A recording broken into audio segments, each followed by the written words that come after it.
Chào các bạn, và kênh Vlog đã quay trở lại rồi đây. Và để không để các bạn phải chờ lâu nữa thì mình sẽ đi vào chủ đề chính luôn nhé.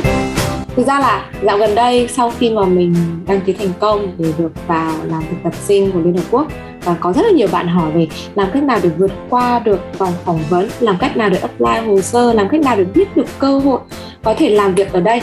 Và các bạn cũng biết là Liên Hợp Quốc là một nơi làm việc khá là tốt, cũng không hẳn là khá là tốt và rất là tốt, đúng không ạ? Và thực sự đây cũng là một ước mơ của mình từ khi mình còn bé. Và đến một ngày đẹp trời, khi mà mình tốt nghiệp xong thì mình có nhìn thấy cơ hội ở trên Facebook, và sau đó là mình cũng thử apply thử thôi, bởi vì mình cũng suy nghĩ rất là nhiều. Mình suy nghĩ về cái khả năng của bản thân, có thể là mình sẽ không được, nhưng mà lúc đấy là sau một quá trình mình đã tìm việc rất là lâu và cảm giác rất là mệt mỏi để chinh chiến, nên là mình đã quyết tâm là thôi được rồi, mình sẽ thử xem, nhân đâu vận may đến với mình. Và đến khi mà mình thử apply vào thì bây giờ mình sẽ cho các bạn xem là cách làm sao để biết được là khi nào có công việc, ngoài những nguồn tin ở trên Facebook ra, hay là những cái trang như kiểu là Youth Opportunity hoặc là I Volunteer, thì các bạn vẫn có thể tự chủ động tìm được công việc mà các bạn mong muốn. Bây giờ mình sẽ chia sẻ cho các bạn xem là các bạn sẽ tìm công việc đó như thế nào nhé. Như các bạn đã thấy thì mình đã mở ra trước rồi, thì cái đường link mình sẽ để cho các bạn ở dưới link của video của mình. Và ở trong này thì các bạn có thể nhìn thấy cái công việc mà mình đang muốn chia sẻ cho các bạn là ở UNDP, nó cũng thuộc Liên Hợp Quốc. Và ở đây thì các bạn cũng có thể làm việc ở các tổ chức khác của Liên Hợp Quốc cũng thế, họ có một hệ thống. Nhưng ngày hôm nay thì mình sẽ giới thiệu cho các bạn về UNDP thôi, bởi vì mình đang làm việc ở đây. Vậy nên là mình sẽ có những cái góc nhìn chân thật nhất cho các bạn. Thì ở trong này các bạn có thể nhìn thấy là đây là một công việc đang mở và chỉ còn 17 tiếng nữa thôi là nó sẽ đóng. Và mình rất mong muốn là có bạn đăng ký thành công được và làm được công việc này. Bởi vì ở mỗi công việc khác nhau thì cái mức độ tiêu chuẩn cũng khác nhau, và cái đòi hỏi, cái yêu cầu cũng khác nhau. Cái yêu cầu của công việc của mình thì tất nhiên là nó sẽ đơn giản hơn cái này rất là nhiều. Và các bạn nên nhớ là đây là công việc thực tập sinh, thì theo lời một người chị đáng kính của mình nói, là một cái công việc trên tình bạn dưới tình yêu. Nghĩa là nó không quá là đem lại cho bạn nhiều tiền, đúng không ạ? Nhưng mà cũng không hẳn là một công việc không có giá trị, bởi vì bạn sẽ được học rất nhiều thứ vô giá ở tại nơi mà bạn đang thực tập. Vậy nên là hãy tận hưởng cái khoảng thời gian mà các bạn đi thực tập, bởi vì mai kia bạn sẽ phải gặp rất là nhiều hoàn cảnh khó khăn ở trong công việc của mình. Nhưng mà sau cái khoảng thời gian thực tập, bạn đã được thử sức với những hoàn cảnh đó rồi, nên là bạn sẽ tự tin hơn và vững vàng hơn khi bạn làm. Thì các bạn có thể nhìn thấy trang web của họ sẽ có cách để các bạn ứng tuyển. Thì nếu mà các bạn muốn chia sẻ cho bạn của mình thì các bạn sẽ vào đây để chia sẻ ở góc bên phải. Và nếu mà các bạn muốn apply thì các bạn ấn vào nút này cho mình, thì nó sẽ hiện ra đầy đủ những cái mà các bạn cần thiết. Ví dụ như là cách để các bạn có thể làm này. Tất nhiên là để làm việc ở một môi trường như thế này thì các bạn phải biết sử dụng tiếng Anh, đúng không ạ? Và khi mà các bạn làm này, sẽ có điền một thông tin của các bạn này. Và đặc biệt quan trọng hơn là cái mức độ hiểu biết ngôn ngữ của các bạn này. Các bạn có thể dùng được bao nhiêu ngôn ngữ này. Ví dụ như mình thì mình dùng được tiếng Anh này, học một ít tiếng Trung, hoặc là tiếng Hàn. Đây mình đã điền rồi nên là nó hiện ra này. Đó, thì các bạn sẽ điền vào đây. Và giáo dục của các bạn là như thế nào. Đó. Nhưng mà điều quan trọng là ở trong cái phần đăng ký này, mình nhận ra được là các bạn phải, nó giống như là các bạn viết một bài luận vậy. Đó, làm sao để có thể, mình cảm giác cái khoảng thời gian này giống như kiểu là mình đi viết bài luận để xin học bổng vậy. Thực sự rất là giống. Vậy là khi mà các bạn nhìn vào đây này, các bạn có thể thấy được bạn hãy, đây, các bạn đọc cho mình cái này. Hãy chứng minh được cái bản thân, lý do, hãy nêu được những lý do mà khiến cho bạn là một ứng cử viên sáng giá ở trong cái công việc này. Thế bây giờ bạn phải sell bản thân của mình, đúng không? Bạn phải bán bản thân mình như thế nào đấy, bằng đặc điểm như thế nào. Đó, ví dụ như mình thì mình sẽ nêu những kinh nghiệm mình đang có này, những kỹ năng mình có được trong khoảng thời gian mình học này, và những cái nét tính cách nào của mình có thể phù hợp với công việc. Ví dụ các bạn phải nhìn ở đây này, công việc người ta yêu cầu cái gì. Đây, chúng ta quay trở lại này. Đây, công việc họ yêu cầu gì? Họ yêu cầu tiếng Anh và tiếng Việt tốt này. Họ cũng yêu cầu là bạn phải có cái kỹ năng làm sao? Kỹ năng giao tiếp tốt này. và làm việc nhóm, đúng không? Làm việc nhóm như là đối với nhiều người. Thì nếu bây giờ mình quay trở lại ở đây, mình chỉ hướng dẫn một vài cái thôi nhé. Bạn sẽ nêu là tôi đã có kinh nghiệm làm việc cùng với những người ngoại quốc, nghĩa là mình đã được làm việc ở trong một cái môi trường quốc tế. Có thể là bạn chưa làm trực tiếp mà có thể là bạn đã làm với họ qua cái môi trường đó bằng cách các bạn đi tình nguyện này, đi làm những cái dự án. Như mình là mình sẽ tham gia những cái dự án hoặc là những cái buổi submit đó, những buổi meeting mà người ta dùng tiếng Anh để làm ngôn ngữ chính ấy. Đó, thì cái đó sẽ khiến cho bạn có một điểm cộng. Ok, mình sẽ quay trở lại tiếp này. Mình phải rất nghiên cứu kỹ càng cái phần này, bởi vì đều là những cái mà người tuyển dụng họ cần. Vậy nên là khi mà các bạn nhấn mạnh được và bày tỏ được vì sao mình là một người như thế và tại sao họ phải chọn mình, đó, thế thì đời là một người phải có trách nhiệm. Có trách nhiệm ở đâu? Mình nhớ là khi mà mình viết cho cái bài của mình để mình nộp lên thì mình có nói là mình có đang làm leader của một vài dự án. Là leader là có nghĩa là như thế nào? Mình đã lấy ví dụ là mình là leader của một vài dự án, và trong khoảng thời gian đó thì mình không nói là tất cả những người leader, những nhà lãnh đạo đều có trách nhiệm, nhưng mà để trở thành một nhà lãnh đạo thì bạn cần phải là một người trách nhiệm trước. Đó là một điều mình học được. Bởi vì khi mà bạn có trách nhiệm với công việc của chính bạn rồi, bạn hoàn thành rồi, bạn mới có thể đi giúp người khác ở trong nhóm được. Đó, đấy là lý do tại sao mà mình nêu ở đây. Đấy cũng là một điểm cộng này. Thì ở đây nhớ cho mình là nó chỉ có 1.000 ký tự thôi, maximum. Vậy nên là các bạn phải nhớ điền cho chính xác vào. Và cái này thì mình đã làm sẵn cái CV của mình rồi và mình chỉ việc paste nó vào thôi. Nhưng mà đừng lo lắng, bởi vì khi các bạn ấn nút submit này thì bạn sẽ có một chỗ để các bạn cho cái bản CV đẹp đẽ của các bạn vào. Tất nhiên là paste vào đây thì nó sẽ rất là xấu và nó không đẹp đẽ, đúng không nào? Nên là đây, họ đã có cái phần để cho bạn dán CV của bạn vào. Các bạn có thể nhìn thấy không? Đó. Và chắc chắn là sau khi các bạn nộp thành công rồi, và khi mà các bạn nộp submit này rồi và nộp thành công rồi nhá, các bạn nộp xong CV của mình rồi thì ngay lập tức cái email của các bạn sẽ nhận được một cái email là bạn đã đăng ký thành công, bạn đã nộp thành công cho bên chúng tôi, và chúng tôi sẽ liên lạc lại với bạn nếu bạn là một ứng cử viên được chọn ở trong danh sách. Đó, đấy là cách mà mình ứng cử.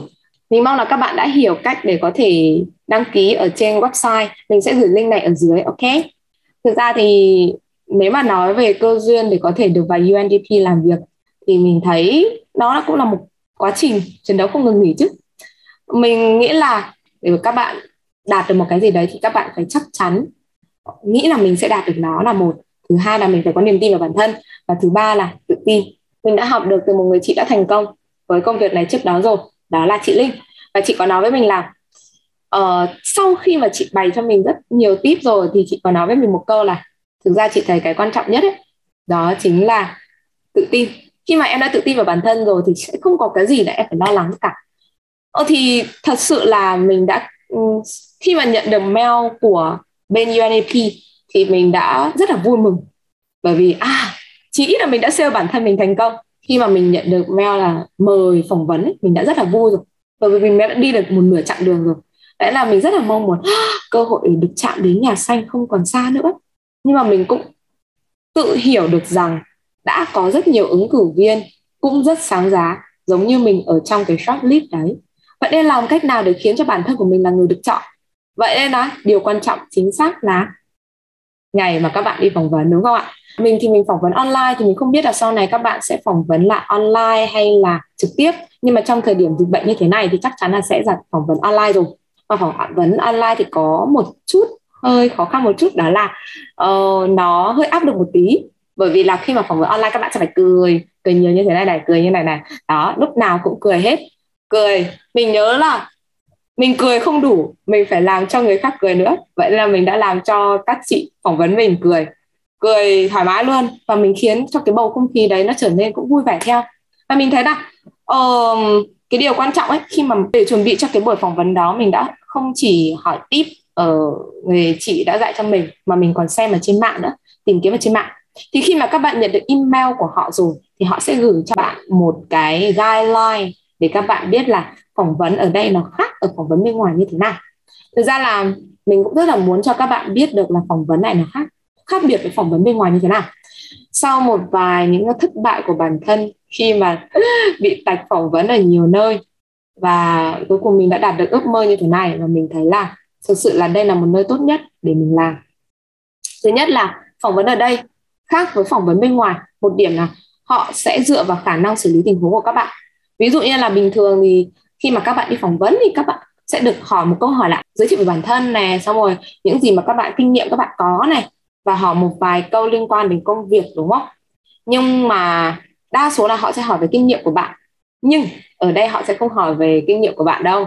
Họ sẽ hỏi về cách mà bạn xử lý tình huống dựa theo kinh nghiệm của bạn. Nghĩa là bạn sẽ là người storyteller, là người kể chuyện. Bạn sẽ là một người kể chuyện. Thế thì bạn phải làm một người kể chuyện như thế nào để có thể cuốn hút được người nghe? Đó, hãy đặt bản thân mình vào vị trí đấy. Thực ra đối với mình thì mình rất thích kể chuyện, đặc biệt là kể chuyện cho các em bé để nghe. Vậy nên là thành ra là nhiều khi kể chuyện là một sở trường đối với mình. Nên mỗi khi mà mình chỉ cần nhìn vào gương, ở trong cái video trước của mình ấy, mình có giới thiệu cho các bạn là các bạn phải luyện tập để nói thật tự tin, đúng không? Đó, thì khi các bạn luyện tập để tự tin để nói trước ống kính, thì không chỉ trước ống kính đâu, mà các bạn luyện tập để nói tự tin trước tất cả mọi người ấy, thì sẽ là có cái gương.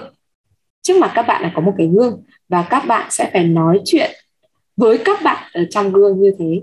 Vì chính các bạn sẽ là khán giả đầu tiên, đúng không? Và mình nhớ là mình đã tập trong vòng gần 1 tuần, bởi vì mình không có người để tập phỏng vấn cùng với mình. Hiện tại thì ai cũng bận rộn cả thôi, nên là mình nghĩ là mình cố gắng tự làm được cái bước gì thì mình sẽ tự làm cái đó cho bản thân. Và khi mà mình luyện tập như thế rồi, mình thấy lên rất là nhanh. Mình cảm giác là mình tự tin như thế nào này, nét mặt của mình như thế nào này, và điều quan trọng là cái phong thái của mình khi mình phỏng vấn như thế nào. Và đây là lần đầu tiên mà khi mình phỏng vấn mình chuẩn bị kỹ như thế. Và cái tip đầu tiên mà mình dành cho các bạn, thứ nhất là hãy chuẩn bị thật kỹ câu hỏi. Hãy chuẩn bị thật kỹ câu hỏi. Câu hỏi ở đây là các bạn sẽ vẽ ra được cái kịch bản trước đó của mình. Điều quan trọng là các bạn chuẩn bị điều quan trọng là các bạn chuẩn bị gì cho cái buổi phỏng vấn này, nếu các bạn thực sự rất là mong muốn được làm công việc đó. Đầu tiên là chắc chắn là những câu hỏi không thể thiếu, chắc chắn là em có thể giới thiệu bản thân của em được không?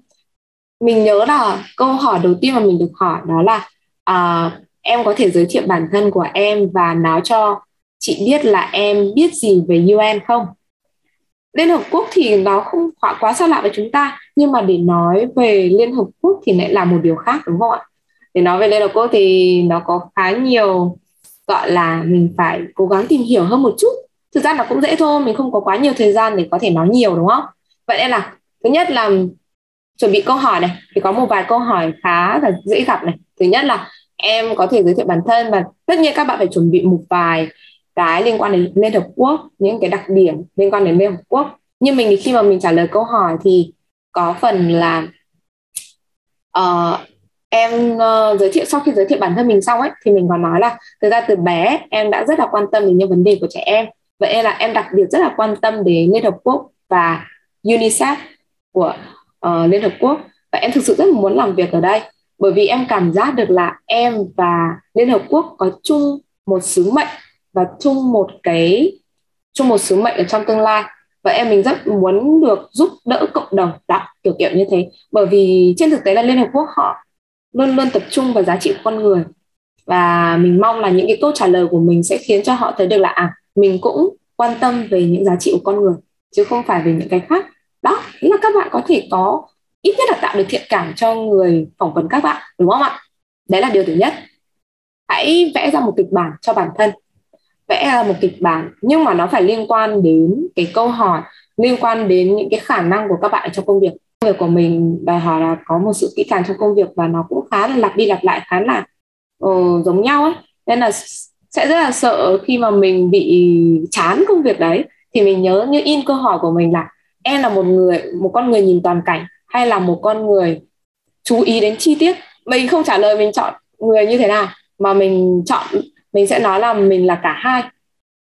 Nếu mà mình là một người toàn cảnh, khi mà mình phải làm một cái gì đó, cần phải có những cái nhìn khách quan rộng, chứ không phải chỉ để ý từng chi tiết mà thôi. Còn khi mà mình trở thành một người cẩn thận chi tiết là khi mình phải điền đơn ấy, khi mà mình tiếp xúc với những cái lượng thông tin cần phải cẩn thận xử lý ấy, thì mình mới trở thành một người như thế đó. Và họ cũng hỏi về mình sẽ là một người ở trong cái bản GD job description ấy, thì nó sẽ có một cái dòng yêu cầu của mình là mình sẽ phải làm việc và giao tiếp với khách hàng nữa. Vậy nên họ có một câu hỏi với mình là nếu mà khách hàng phàn nàn với em thì em sẽ xử lý như thế nào. Thì mình nhớ ngay đến câu chuyện nhà mình bán phở, và công cuộc bán phở của gia đình mình thì nó cũng gặp rất là nhiều chông gai, bởi vì không hẳn là sẽ có những lời khen mà cũng có cả những lời chê nữa. Và mình còn nói là thực sự là chúng em sẽ có những cái khác nhau về lời phàn nàn của khách. Lời khen, lời chê đều có, nhưng mà bọn em sẽ tiếp nhận những lời khen này để cái phục vụ của mình tốt hơn và làm nguồn động lực khích lệ mình. Còn lời chê thì mình sẽ phân tích xem là những cái phàn nàn đấy nó đúng hay không. Nếu mà đúng thì mình sẽ thay đổi để trở nên tốt hơn. Còn nếu mà sai thì mình sẽ khiến cho cái người, mình sẽ giải thích cho người khách biết là tại sao họ lại sai và có hiểu lầm gì đó về cái dịch vụ bên mình. Đó, đấy là cách mà mình trả lời những cái tình huống của mình. Đấy là liên quan đến công việc mà mình đang làm thôi. Còn đối với công việc của các bạn ấy, nếu mà có những cái công việc khác nhau thì câu hỏi chắc chắn sẽ khác nhau. Nhưng mà có những câu hỏi không đổi này. Ví dụ như là giới thiệu bản thân và nêu những cái điểm mà em biết về UN này. Cái thứ ba là hãy chuẩn bị cho mình cái câu hỏi điểm mạnh điểm yếu của em là gì. Thực ra là mình không bị hỏi câu hỏi đấy, nhưng mà trên thực tế là hãy chuẩn bị đi, bởi vì có thể các bạn sẽ bị hỏi cái đó. Thứ ba là em có câu hỏi gì không. Đấy, nghĩa là cái phần này cũng gọi là một cái phần khá là ăn điểm. Mình thấy thực sự nó khá là tốt cho phần lần phỏng vấn của mình.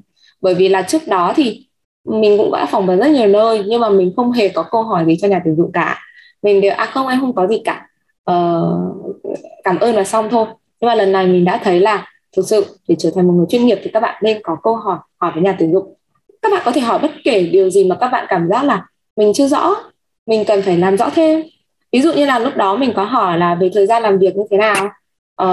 Mình có hỏi là chị có thể cho em được cái lời nhận xét về buổi phỏng vấn ngày hôm nay của em được không, để em có thể rút ra được trong tương lai để có thể khiến bản thân mình tốt hơn. Đó, những cái tip này là mình học được từ chị Linh. Cảm ơn chị Linh. Và điều tiếp theo đó là có sự chuẩn bị tốt. Mình nói ở đây tất nhiên là khi mà các bạn đã chuẩn bị được cái kịch bản đấy rồi, nhưng mà các bạn không có quá nhiều thời gian để chuẩn bị cho nó thì bởi vì là mình nói tiếng Anh mà, đúng không? Vậy nên là khi mà mình nói ngoại ngữ thì các trình độ của các bạn sẽ khác nhau. Vậy nên mình thực sự trả lời điều quan trọng là khi các bạn giới thiệu bản thân nên cần phải nói trôi chảy. Ok, không quá là quan trọng đâu, bởi vì hiện tại mình làm ở trong đấy thì hầu như là mình cũng dùng tiếng Việt thôi. Bởi vì là khi mà phải tiếp xúc với người nước ngoài hay là những đối tác bên ngoài thì mình phải dùng tiếng Anh. Nhưng mà máy móc và đồ đạc ở đấy mình bằng tiếng Anh, nên là mình phải sử dụng, mình phải biết tiếng Anh và mình phải ok tiếng Anh tốt. Thế là lợi thế của các bạn khi các bạn apply vào cái vị trí này mà các bạn được chấp nhận ấy, thì là họ đã tin tưởng vào khả năng tiếng Anh của bạn rồi. Vậy nên là hãy thể hiện thật tốt cái khả năng ngôn ngữ của mình nhé. Và cái điều quan trọng phải nhắc lại 3 lần, đó là tự tin và tự tin.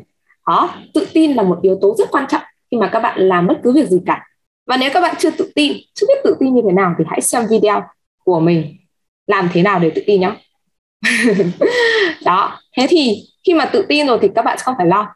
Nói thật thì trước khi mà mình phỏng vấn ấy thì mình đã rất là chuẩn bị rất nhiều kịch bản khác nhau. Mình thậm chí còn viết ra như kiểu đi thi IELTS speaking ấy, mình viết hết ra những cái topic là những cái kịch bản, những câu trả lời cho kịch bản đấy. Nhưng khi mà mình chuẩn bị, mình nói thao thao bất tuyệt được cái đấy rồi thì kịch bản đó lại vô dụng, bởi vì là họ không hề hỏi vào cái kịch bản đấy cả. Thế là mình đã hơi loay hoay một chút, hơi choáng, là bởi vì họ toàn hỏi những câu hỏi ngoài dự kiến của mình. Thế làm cách nào để mình có thể trả lời được? Điều này là quan trọng. Cái sự phản ứng nhanh nhạy của bạn sẽ giải quyết vấn đề cho bạn.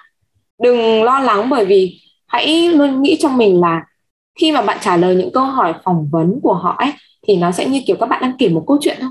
Nó sẽ có tình huống này, nó sẽ có cách mà bạn có nan đề này, những vấn đề này, và cách giải quyết của bạn như thế nào và kết quả của nó như thế nào. Nhớ cho mình 4 điểm đấy là được. Khi mà bạn trả lời một câu hỏi của họ thì nó sẽ có 4 phần như thế rõ ràng ra, thì các bạn sẽ dễ dàng để cho họ biết được là bạn là một người như thế nào. Dễ mà, đúng không nào? Và đấy là tất tần tật những gì mà mình muốn chia sẻ cho các bạn về làm cách nào để được apply được vào vị trí ở Liên Hợp Quốc này, làm cách nào để có thể chạm đến được nhà xanh này, làm cách nào để có thể trả lời được, vượt qua được phỏng vấn của Liên Hợp Quốc. Mặc dù mình biết là vị trí thực tập sinh thì cũng chưa phải là lớn lao lắm, nhưng mà đây chắc chắn là một cơ hội rất là tốt.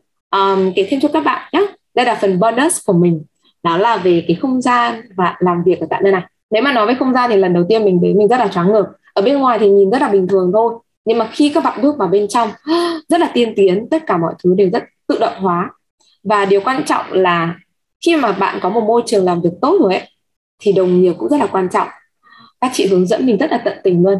Mình nhớ như in là khi mà mình bắt đầu đi làm ấy, bạn của mình này, mọi người quen của mình hay hỏi mình một câu là: "Phương Anh ơi, em có phải làm cái chân bê nước không? Có phải làm mấy cái chân quần què như kiểu dọn dẹp văn phòng hay là bị sai cái này cái nọ không?" Không, mình say no với những cái đó. Thực sự mình cảm giác mình được yêu và được trân trọng khi mình vào đó làm. Và thực sự là họ coi mình là một đồng nghiệp chính thức rồi. Bởi vì khi mà mình vào đấy làm thì mình là một người trợ lý cho họ, và mình là một người giúp đỡ họ, và họ rất là trân trọng mình. Mình cảm giác được đó, tình cảm của họ đối với mình này. Anh chị rất là nice, và đặc biệt là anh chị mặc dù lớn tuổi rồi nhưng rất là trẻ. Các bạn biết vì lý do tại sao mà mọi người mặc dù lớn tuổi rồi nhưng vẫn trẻ không? Bởi vì cái môi trường làm việc ở đấy rất là tốt này, và mọi người đều nice với nhau nên căng thẳng rất là ít. Mình rất thích đi làm, và hầu như ai cũng muốn đi làm, bởi vì là cái không khí ở đây rất là nice, rất là tốt, rất là gọi là tích cực, nên khiến cho mình mỗi ngày đi làm là một ngày vui. Ngày xưa là mỗi ngày đi học là một ngày vui, đúng không? Nhưng mà bây giờ là mỗi ngày đi làm là một ngày vui, và mình thực sự rất là thích đi làm. Một điều bonus nữa là làm ở đây các bạn được lựa chọn thời gian. Nghĩa là nếu mà bạn đi làm sớm thì bạn được về sớm, không bị phụ thuộc cái gì cả. Vậy nên là mình mặc dù là đi làm thực tập ở đây nhưng mà mình vẫn còn đi dạy nữa. Vậy nên là mình cân bằng được cả việc đi dạy lẫn là việc đi làm ở đây. Làm ở đây mình mục tiêu là học được thêm nhiều thứ để giúp ích cho tương lai, và làm một ước mơ của mình, thực hiện một ước mơ nhỏ của mình. Và điều thứ hai là có thể khiến cho mình học được những cái mà mình cần thiết. Chắc chắn là làm trong môi trường này bạn sẽ học được rất nhiều thứ, đúng không nào? Và tất nhiên là đừng lo lắng, bởi vì là khi các bạn trợ cấp full time ở đây các bạn cũng sẽ có trợ cấp, nên là không phải lo về vấn đề tiền bạc nhé. Và điều quan trọng là không khí này, môi trường này, và cũng như là đồng nghiệp rất là nice. Thế là mình mong là các bạn sẽ về team của mình thật sớm, và mong là các bạn sẽ apply công việc mà mình vừa giới thiệu cho các bạn nhé. Thật càng sớm càng tốt, bởi vì là sắp đóng rồi. Tất nhiên là sẽ có những cái cơ hội khác đấy mở ra, thì mình vẫn mong muốn là video ngày hôm nay của mình sẽ giúp ích cho các bạn. Hẹn gặp lại các bạn vào video tiếp tới nhé. Và rất mong là các bạn ủng hộ video của mình bằng cách subscribe, tạo cho mình một subscribe, một cái đăng ký, một lần đăng ký, và like hoặc share nhé, nếu mà các bạn thấy nó thực sự rất là hiệu quả. Hẹn gặp lại các bạn và chúc các bạn sẽ thành công.